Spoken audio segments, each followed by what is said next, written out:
どうも無職です。文ストの中原海底とのリクエストをたくさんもらったので書いていきます。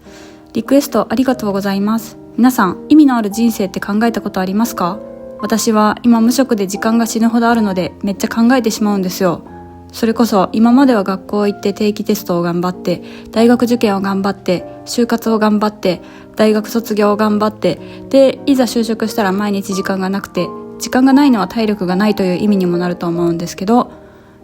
自分の人生意味があるのかなって振り返っちゃいますよね。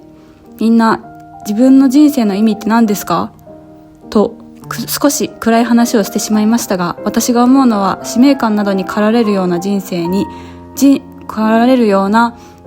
やらなければならないことなんてものはないと思います。のんびり好きなことを生きていきましょうと言い切れたらいいものですが、そうでもいかないですよね。ぜひコメントでみんなの考えを教えてください。